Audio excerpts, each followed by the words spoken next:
इस वक्त की बहुत बड़ी खबर आ रही है। इजराइल में सेड्रट इलाके में 2 केमिकल फैक्ट्रीज में आग लगी है और आग की लपटें काफी दूर तक देखी जा सकती हैं, धुआं देखा जा सकता है और यहां पर राहत बचाव कार्य जारी है। लेकिन इस आग लगने के बाद इस पूरे इलाके में इजराइल में जो खबर फैली वो इस तरह की खबरें फैलने लगी कि यहां पर बड़ा धमाका हुआ है और यह कहा जाने लगा कि क्या यहां पर ड्रोन स्ट्राइक हुई है। देखिए, इस तरह की खबरें फैली इजराइल में और उसके बाद वहां पर जो स्थानीय लोग हैं उनमें जबरदस्त खौफ का माहौल देखा जा रहा है। और ये जो दोनों केमिकल फैक्ट्रीज हैं दोनों सेड्रट इलाके में। देखिए, एक तो ये वो इलाका है जो बीर शेबा के करीब है। अगर आप जेरूशलम से बात करें तो करीब 70 किलोमीटर के आसपास डिस्टेंस होना चाहिए इसका। और ये वो इलाका है जहां पर पहले भी ईरान की तरफ से बड़ी स्ट्राइक्स हुई हैं, ड्रोन स्ट्राइक्स हुई हैं, मिसाइल स्ट्राइक्स हुई हैं। ये इंडस्ट्रियल इलाका है। यहाँ की 2 बड़ी केमिकल जो फैक्ट्रीज जो हैं इसमें अचानक आग लगती है और कुछ लोगों ने ऐसा दावा भी किया कि भाई धमाके हुए उसके बाद आग लगी, इसलिए इस तरह की खबरें फैली कि ये ड्रोन स्ट्राइक थी। हालांकि अभी इस बात की पुष्टि नहीं हुई है कि ये ड्रोन स्ट्राइक थी या नहीं। और इस तरह से देखिए, अब इजराइल में अगर कहीं धमाका हो जाए तो बड़ी स्वाभाविक सी बात है कि जितनी मिसाइल्स मारी हैं ईरान ने और जितनी ड्रोन स्ट्राइक करी हैं पिछले बार जब भी जंग हुई उस बीच में, तो इजराइल में खौफ का माहौल, पैनिक होना साधारण सी बात है। तो हुआ ये कि ये जैसे ही खबर आई उसके बाद इस तरह की खबरें फैलने लग गई कि भाई ये ईरान की तरफ से ड्रोन स्ट्राइक कर दी गई है। उसके बाद पैनिक का माहौल था, लेकिन वहाँ पर जो है फायर फाइटर्स पहुँचे, आग को बुझाने का काम शुरू हुआ। लेकिन इस बीच एक और बड़ी खबर आ गई। देखिए, अभी ये धमाका हुआ ही था, आग लगी ही थी, इसके बीच में खबर आ गई कि इस 2 में से एक फैक्ट्री से अमोनिया गैस लीक होनी शुरू हो गई। बड़े इलाके में धुआं और आग और धुआं का प्रभाव था। तो उसके बाद ये सेड्रट जो देखिए जो खबर है, द सेड्रट municipality instructed resident of the nearby neighbourhood to remain indoors and keep their windows shut. जो वहाँ की लोकल गवर्नमेंट है, बॉडीज़ हैं, उन्होंने इस तरह के निर्देश जारी कर दिए कि जो सेड्रट के आसपास के इलाके के लोग हैं वो अपने घरों के अंदर रहें, खिड़की दरवाजे बंद कर लें, बाहर ना निकलें। यानी पैनिक का माहौल था क्योंकि खबर ये थी कि अमोनिया गैस लीक हो रही है। अगर ये बड़े पैमाने पर लीक हो जाए तो इससे काफ़ी नुकसान भी हो सकता था। लेकिन अभी जो लेटेस्ट खबरें हैं उसके मुताबिक फायर फाइटर्स मौके पे हैं। इस बात की जांच जारी है कि वाकई यहाँ से अमोनिया लीक हुई है, नहीं हुई है, और अगर हुई है तो कितनी मात्रा में हुई है, इसकी अभी पूरी जानकारी आनी बाकी है। इस तरह से भी कुछ जगह से दावे हुए हैं। जो इजराइल के अखबार आप देखें, इजराइल का मीडिया देखें, तो वो इस तरह के दावे हो रहे हैं कि अमोनिया लीक नहीं हुई है। लेकिन इस तरह के भी दावे हैं कि अमोनिया लीक हुई है। अभी स्टेटस क्या है वो पता चलेगा। इस इलाके में देखिए इतना ज़बरदस्त पैनिक का माहौल था कि जो सेड्रट से होते हुए जो ट्रेन्स जाती हैं उनको सेड्रट स्टेशन पर रोकने से मना कर दिया गया। उन्हें कहा गया कि आप फ़ौरन यहाँ से आगे निकल जाइए, इस स्टेशन पे आप ना रुकेंगे। आसपास के जो रेसिडेंशियल इलाके थे उनको काफ़ी घरों को खाली करवा दिया गया। जो थोड़े डिस्टेंस पे घर हैं उनको कहा गया कि आप घर के अंदर रहिए, बाहर मत निकलिए।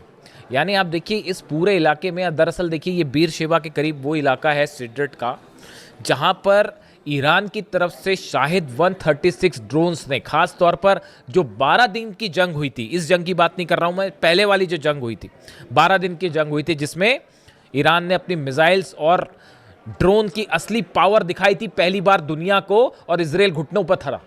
और ये हालात थे कि धमाधम मिसाइल्स गिर रही थी और बिल्डिंग्स गिर रहे थे इजराइल में। और उसके बाद जो है वो पहली बार ताकत देखी थी दुनिया ने कि ईरान की मिसाइल्स और ड्रोन की क्या ताकत होती है। तो उस समय भी ये जो सेड्रट इलाका है, जो इसका इंडस्ट्रियल इलाका है, इस पर काफ़ी ड्रोन स्ट्राइक्स हुई थी। देखिए, ईरान में लगातार अमेरिका की तरफ से धमकियां आ रही हैं कि जो है हम वहाँ के जितने ऑयल स्टेशंस हैं उनको निशाना बनाएंगे, एनर्जी स्टेशंस को निशाना बनाएंगे, वगैरह वगैरह, इंडस्ट्रियल एरिया को निशाना बनाया जा रहा है।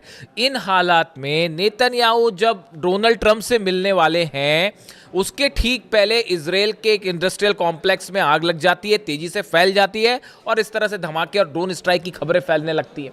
इसके बाद सबको यही लगा एक बार कि ये ईरान की तरफ से, जैसा कि ईरान ने पहले ही कह रखा है कि अगर हमारे पर हमले जारी रहे या अगर हमें ज़रूरत महसूस हुई प्रीएम्प्टिव स्ट्राइक की तो हम पहले स्ट्राइक कर देंगे।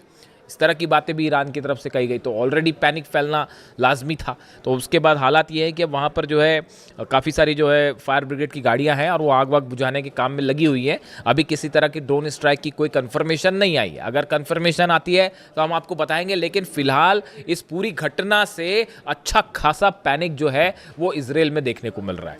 अब देखिए, इसी बीच एक और बड़ी खबर है, मैं अगले वीडियो में इसकी चर्चा करूंगा आपसे, कि इराक में जो स्ट्राइक्स की गई हैं खासतौर पर इरबिल में ईरान की तरफ से, वहाँ इराक में अभी भी हमले जारी हैं, वहाँ पे अभी भी जो है वो दुश्मनों के खिलाफ ईरान की कार्रवाई जारी है। उसमें इजराइल के कुछ सीक्रेट अड्डों को निशाना बनाया गया है। इस पर अभी डिटेल्स ज़रा आ जाए आपसे शेयर करेंगे। और इस बीच देखिए, जो खबर है ही कि नेतन्याहू और डोनाल्ड ट्रंप की मुलाकात होने वाली है, इस पर पूरी दुनिया की नज़रें हैं कि डोनाल्ड ट्रंप और नेतन्याहू की मुलाकात में क्या होता है। पिछली बार भी जब हमले हुए थे ईरान पे, जंग शुरू हुई थी, तो उसके पहले दोनों की मुलाकात हुई थी। अब बड़े सारे ऑप्शंस जो हैं इसकी अमेरिका की मीडिया आपस में चर्चा कर रही है। ईरान की तरफ से साफ है स्टेटस, आप मिलिए मत मिलिए, जो करना है करिए, ईरान का जवाब तैयार है। हमला करोगे तो हमला मिलेगा, बातचीत करोगे तो बातचीत मिलेगी। जैसा चाहता है अमेरिका, जैसा चाहता है इजराइल, उसको वैसा जवाब दिया जाएगा। ईरान का स्टेटस बिल्कुल क्लियर है। वो अभी तो जवाब यूक्रेन को देने की हो रही है, क्योंकि कैस्पियन सागर में जो हमला किया है अभी तैयारी उसकी चल रही है। वो खुर्रम शहर 4 कभी भी फायर हो सकती है। जवाब जरूर मिलेगा यूक्रेन को, ये बात तो तय है। अब देखिए, इस बीच जो खबर है, 2-3 ऑप्शंस जो हैं जिस पर विचार हो रहे हैं। पहला ये कहा जा रहा है कि डोनाल्ड ट्रंप और नेतन्याहू की मुलाकात के बाद ये प्लान तैयार हो सकता है कि अब हॉर्मूज में एक्शन की जिम्मेदारी नेतन्याहू की। कई सोर्सेज ऐसा दावा कर रहे हैं कि अब हॉर्मूज में अभी तक अमेरिका ने अपने 18 जहाज लेके वो खड़े रहे, कुछ कर नहीं पाए। हॉर्मूज अभी भी पूरी तरह से ईरान के कंट्रोल में, परिंदा भी पर नहीं मार सकता वहाँ ईरान की इच्छा के बिना। तो अब ऐसे में बताया जा रहा है कि हो सकता है कि नेतन्याहू को हॉर्मूज का कंट्रोल दे दिया जाए, कि वह जिम्मा दे दिया जाए कि भैया अब यहाँ पे ईरान से आप लड़ो, हम नहीं लड़ सकते। तो एक ऑप्शन ये है कि इजराइल की एंट्री हॉर्मूज में होने जा रही है, वहाँ पर ईरान उसके लिए तैयार बैठा हुआ, कह रहा है आप आइए, हम बताते हैं, हमारी अबू मेहदी रेडी है, तो वो अलग तैयार है। दूसरा ऑप्शन ये बताया जा रहा है कि अब अमेरिका में मिड टर्म पोल्स होने हैं। अब यहाँ बड़ी समस्या ये है, जॉर्डन में बेस तबाह हो गए, सोल्जर्स मारे गए, कुवैत में पेट्रियट तबाह हो गया, बहरीन में पेट्रियट थर्ड सिस्टम तबाह हो गए, तो भयंकर नुकसान हो गया। अब सैटेलाइट इमेजेस सामने आने लग गई हैं, और जो रिपब्लिकन सांसद हैं डोनाल्ड ट्रंप की पार्टी के, वही सवाल उठाने लगे हैं डोनाल्ड ट्रंप पर, कह रहे हैं कि भाई आपने हासिल क्या किया, आपने ईरान जाके ऑपरेशन किया, आपने हासिल क्या किया। आप कह रहे थे रिजीम चेंज होगी, वो भी नहीं हो पाई। आप कह रहे थे कि यूरेनियम पर हम कब्जा कर लेंगे, वो भी नहीं हो पाया। तो फिर आप कर क्या पाए वहां जाके? जंग आप जीत नहीं पा रहे हो, अंदर आप कदम नहीं रख पा रहे हो। तो अब ये रिपब्लिकन, ये मैं नहीं कह रहा, ये सीनेटर्स और रिपब्लिकन पार्टी के सदस्य डोनाल्ड ट्रंप पर सवाल उठा रहे हैं। तो इससे आप अंदाज लगा लिए कि मिड टर्म पोल का क्या होना है। तो डोनाल्ड ट्रंप वहां भी घबराए हुए हैं कि भाई चुनाव हार गए तो फिर बड़ी फजीयत हो जाएगी कि ईरान ने हराया, चुनाव भी हार गए। तो अब उसकी भी चिंता सताई जा रही है। तो अब नेतन्याहू से मुलाकात है। तो अब देखिए, तरह तरह की खबरें हैं। लेकिन इस बीच एक बड़ी जो गौर करने वाली बात यह है, अमेरिका के जो फाइटर जेट्स हैं, हथियार हैं, इन सबका प्लेसमेंट, लोकेशंस और मूवमेंट बाकायदा जारी है। मतलब वो कहने की बात वही है कि डोनाल्ड ट्रंप ने जैसे ये कहा कि साहब अभी हम फिलहाल मैं ईरान पर हमला नहीं करूंगा, जैसे ही डोनाल्ड ट्रंप का ये विचार सामने आया, उनकी ये बात सामने आई कि डोनाल्ड ट्रंप ये कह रहे हैं कि अभी फिलहाल जो है ऑपरेशन सस्पेंड है, मैं ईरान पे हमला नहीं करूंगा, वैसे ही ईरान ने जो है वो हमले की दुगनी तैयारी शुरू कर दी कि अब जरूर हमला होगा। जब भी डोनाल्ड ट्रंप बोलते हैं तो वो अपनी बात से पलट जाते हैं। मतलब उनको हमला करना होगा तो बोलेंगे जी मैं नहीं कर रहा, और हमला हो जाएगा। ईरान तैयार है उसके लिए। यानी डोनाल्ड ट्रंप का ये कहना कि मैं हमला नहीं करूंगा, उस तो ईरान और अलर्ट हो गया है। उसने अपनी और जो है मिसाइल तैनात कर दिए हैं। और वो जो है ईरान की सेना के जो प्रवक्ता है उनकी तरफ से बयान आ गया कि उन्होंने अपनी लोकेशंस गिना दी है कि भाई सऊदी में ये लोकेशन है, यूएई में ये लोकेशन है, कतर में ये लोकेशन है, और अगर हमला होगा सब पर एक साथ मिसाइल मारी जाएगी। तो उन्होंने अपनी एक अलग लिस्ट जारी कर दी है। और इजराइल अलग निशाने पर आ गया है। कल ही ईरान की तरफ से बयान आया था कि अगर जो अब हमला होगा तो कुछ हो ना हो, इजराइल पर तो हम जरूर हमला करेंगे। अगर अब हम पे हमला होता है, ईरान का स्टैंड साफ है, अगर ईरान पर कोई भी हमला होता है, कहीं भी हमला होता है, तो हम इजराइल पर जरूर हमला करेंगे। खासतौर पर अगर पिकेक्स माउंटेन पर हमला हुआ तो इजराइल निशाना बनेगा। अब इस बीच लग गई आग। अब सेड्रेट में इस समय आग लग गई, और फिर खबर इस तरह से फैल गई कि धमाका भी हुआ था और ड्रोन स्ट्राइक तो नहीं, तो वो उसको इस तरह से लेने लगे। हालांकि अभी ऐसी खबरें नहीं है, लेकिन चूंकि आग लगी, पैनिक की बात थी और अमोनिया फैलने वाली बात थी, इसलिए आप तक पहुंचाना ज़रूरी था। इसके अलावा अब देखिए, एक तो ऑप्शन ये हो गया, अब एक और नया जो है वो सोर्सेस से नई हलचल और शुरू हो गई है कि डोनाल्ड ट्रंप को उनके कुछ एडवाइजर्स ये बता रहे हैं कि भाई देखिए देखिए असल में हुआ ये जो इनसाइड स्टोरी है, एक बैठक हुई, मैं इसका जिक्र पहले भी कर चुका हूँ, आपको बताता हूँ मैं।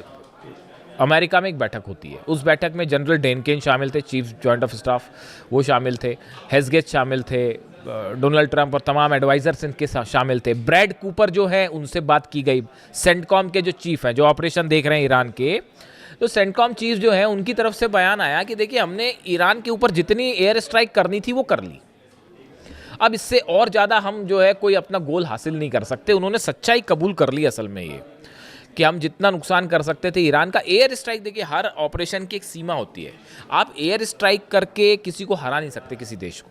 तो अमेरिका का वो ब्रैड कूपर का कहना है ऐसा है, हमने जितनी एयर स्ट्राइक करनी थी वो कर लिया, अब हम ईरान को और एयर स्ट्राइक करके हम कुछ हासिल नहीं करेंगे।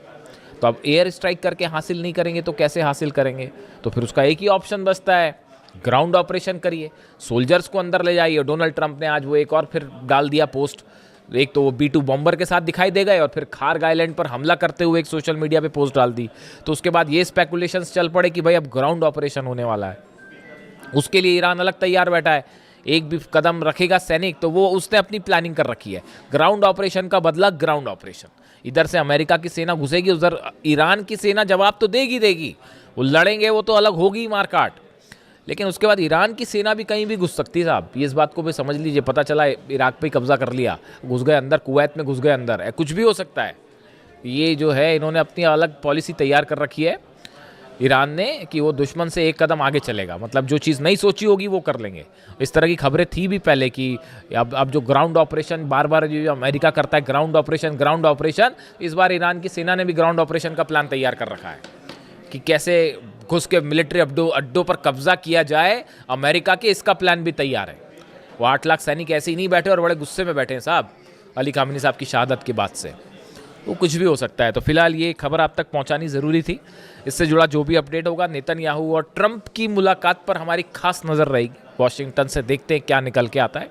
जो भी अपडेट होगा आप तक पहुंचाएंगे। Thank you so much.